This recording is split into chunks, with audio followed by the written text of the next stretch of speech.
O deputado Rodrigo Valadares, relator da lei da anistia aos presos e perseguidos políticos do ministro Alexandre de Moraes, explicou em pronunciamento pelas redes sociais o que se pode esperar do pedido de impeachment do ministro que foi apresentado ao Senado Federal. O deputado explicou que é um site que registra os senadores que já manifestaram publicamente apoio ao pedido e que, no momento, há 36 senadores a favor e 16 senadores contrários. Valadares explicou que, alcançando-se a maioria dos senadores, a pressão pode ser intensa o suficiente para que o presidente do Senado, Rodrigo Pacheco, permita o início do processo.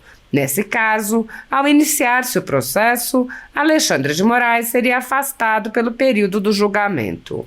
O deputado lembrou o processo de impeachment de Dilma e disse: ele vai ser afastado automaticamente. E aí a gente sabe, com esse rapaz afastado, as coisas ficam ainda mais fáceis.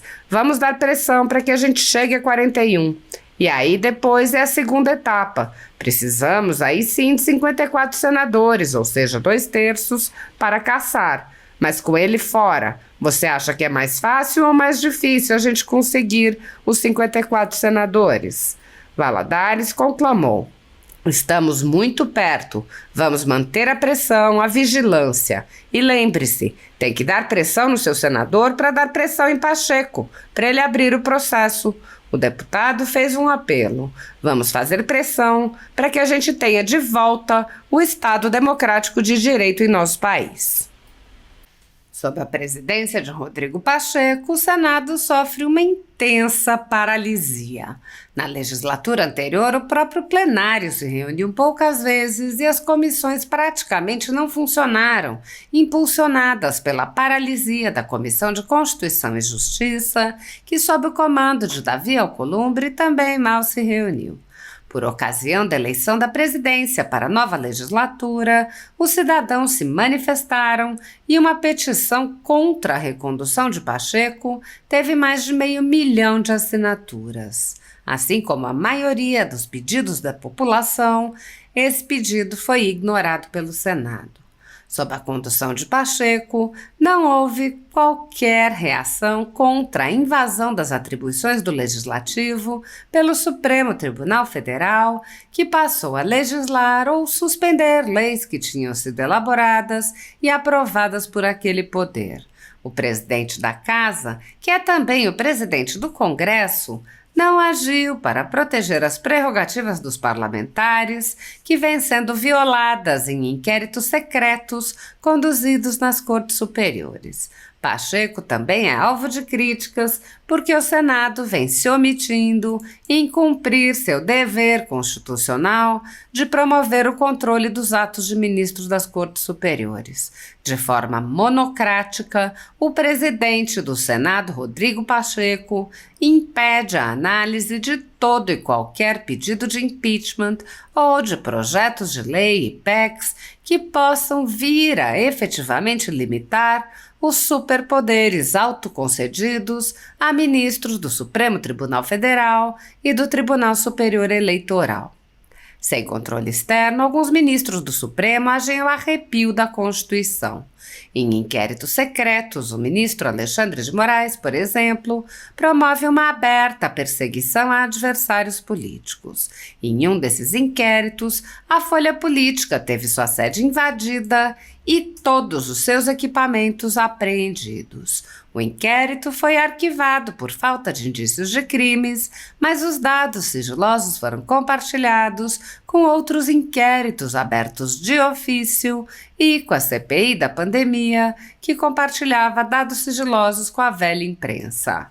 No chamado Inquérito do Fim do Mundo e nos inquéritos dele decorrentes, já houve prisões políticas sem que houvesse sequer indiciamento das pessoas presas, imposição de uso de tornozeleira eletrônica e prisão domiciliar em endereço diferente de onde as pessoas moravam.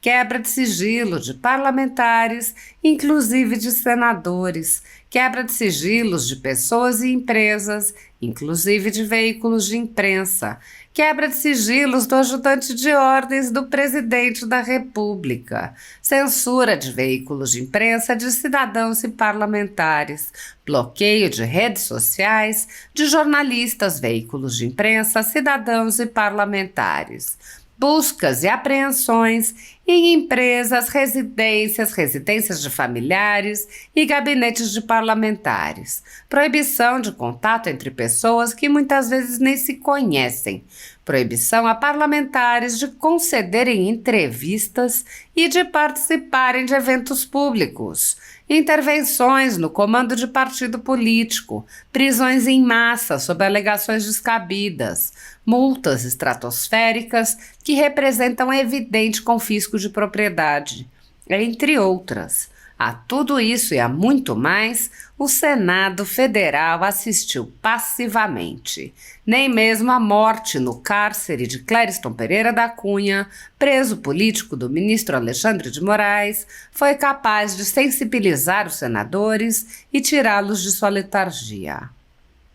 Sem justificativa jurídica, o ministro Luiz Felipe Salomão, ex-corregedor do Tribunal Superior Eleitoral, confiscou toda a renda da Folha Política e de outros sites e canais conservadores para impedir suas atividades. A decisão, mencionada no Twitter Files Brasil, teve o aplauso e o respaldo dos ministros Luiz Roberto Barroso, Alexandre de Moraes e Edson Fachin.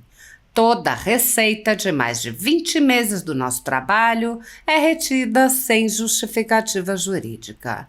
Se você apoia o trabalho da Folha Política e pode ajudar a evitar o fechamento do jornal, doe qualquer valor à empresa Raposo Fernandes através do Pix, utilizando o QR Code que está visível na tela ou o código ajude@folhapolitica.org. Caso não utilize Pix, há a opção de transferência bancária para a conta da empresa Raposo Fernandes, disponível na descrição deste vídeo e no comentário fixado no topo. Há mais de 10 anos, a Folha Política vem mostrando os fatos da política brasileira e dando voz a pessoas que o cartel midiático quer calar. Pix ajude@folhapolitica.org. Assista. Bom dia, meu amigo. Aqui é o deputado federal Rodrigo Valadares. Eu quero lhe explicar onde estamos em relação ao impeachment de Alexandre de Moraes. Meus amigos, essa é a atual situação. Nós temos 36 senadores a favor, 29 senadores indefinidos, e aí eu quero lhe explicar o que a gente vai fazer em relação a isso, e 16 senadores já estão contrários. Aqui no site Votos Senadores, que foi o deputado Gustavo Gaia que criou. E aí surgem muitas dúvidas. Nós precisamos de 41 senadores, que a maioria simples, são 81. Nós precisamos de 54, que é a maioria qualificada, 2/3, que é o voto que caça. Deixa eu lhe explicar. Nós precisamos aqui, a gente está em 36, certo? Nós precisamos de mais 5 para chegar, 5 desses 29 aqui, veja que não está tão difícil, para chegarmos em 41 senadores. Com 41 senadores, ou seja, maioria simples, e o processo aberto, aí pressão no Pacheco, pressão nos senadores para dar pressão nele, com 41 senadores, o processo é instaurado pelo plenário. Depois de passar por comissão especial, depois de algumas nuances técnicas. Instaurado o processo, lembra lá como aconteceu com a Dilma, quando instaurou o processo, ela foi afastada por 180 dias, e depois que afastada foi cassada. Lembra que foi assim? Aqui é a mesma coisa. Se chegarmos a 41 votos e instaurar o processo, ou seja, iniciar o processo efetivamente no Senado, esse carinha aqui vai ser afastado automaticamente. E aí a gente sabe, com esse rapaz afastado, as coisas ficam ainda mais fáceis. Ou seja, turma, vamos dar pressão nesses 29 para que a gente chegue a 41. E aí depois é a segunda etapa, que precisamos aí sim de 54 senadores, ou seja, 2/3 para caçar. Mas com ele fora, você acha que é mais fácil ou mais difícil a gente conseguir os 54 senadores? Estamos muito perto. Vamos manter a pressão, a vigilância, e lembre-se, tem que dar pressão no seu senador para dar pressão em Pacheco, para ele abrir o processo. Entregamos nesta segunda-feira o processo, vamos botar gente na rua, vamos fazer pressão para que a gente tenha de volta o Estado Democrático de Direito em nosso país. Compartilhe esse vídeo, eu tenho certeza que vai esclarecer a dúvida de muita gente. Que Deus abençoe a nação brasileira. Sigam as nossas redes sociais, Rodrigo Valadares _. Grande abraço. Eu gostaria de chamar aqui a atenção dos deputados do tema premente sobre o qual essa sessão foi realizada. Temos uma questão de anistia, porque temos um órgão, chama-se STF, que está praticando todo tipo de ilegalidade patente ao Brasil e ao mundo. Até leigos entendem as ilegalidades cometidas pelo STF. Pessoas inocentes estão presas por uma condução coletiva. E não queremos votar isso, fazemos aqui um jogo de cena, buscando voto ou para apoiamento para a presidência da Câmara, ou para apoiamento para uma outra matéria. Não tem cabimento essa negociação parlamentar sobre um tema tão importante. Vamos ao voto, vamos à anistia. Obrigado, presidente. Maioria resta da minoria.